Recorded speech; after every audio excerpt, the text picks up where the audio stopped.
But Maddux is famous for kind of doing all this crazy shit. He's famous. Mostly rated R.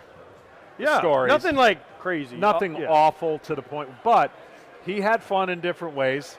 And the Sandy thing is definitely something that you had to be on the watch out for, and most young guys had no idea. So, yeah, Greg survived in the right era. He would not be able to pull that shit off nowadays. Hazing. Did you guys ever get him back? Sorry. Did you guys ever get him back, though? I didn't play with him. I know. I'm saying to John, he's all anybody over ever get him everybody. back? No, so that's what was so unique about it. Veteran guy, stud, needed him, dominant, and it was mostly laughable stuff, and it was stuff that you go, okay, now I'm on the lookout for it. It can't happen to me twice. Rarely happened twice to anybody, but I'm sure when he was a rookie, he got crushed. Yep.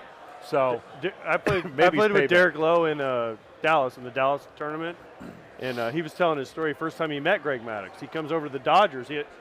Maddux was on the Dodgers at the time.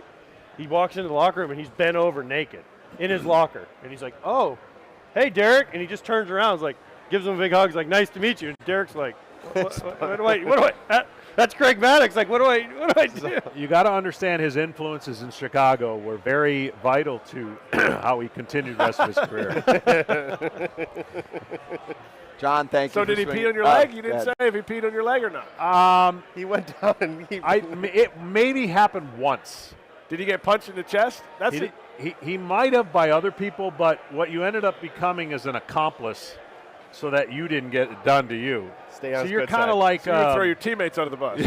You'd be the distractor. I'd be the distractor. Yeah. John can talk. It's his job now. Yeah. So he might be in the conversation. Well, and that's how it goes. Chipper has told the same story on Legends. He said he was deep in conversation with Greg, and then he looks down. That's how it happens. Yeah. Exactly. Now, the one thing that I did get, Greg, when we had rent-a-cars in spring training, we'd always go golfing. Well, all of a sudden one day, he would follow me, run into the back of my car, bump me. I'm at a light. And he keeps doing it at each light, and he keeps it. He wedged my bumper, took the bumper off my rent-a-car, and, the looks people would have, what is going on here? And he was laughing, giggling, just thought it was funny. And I told him it's funny, but I ain't paying for my new bumper on a rent-a-car. So stuff like that, you had to, and do not let him in your rent-a-car.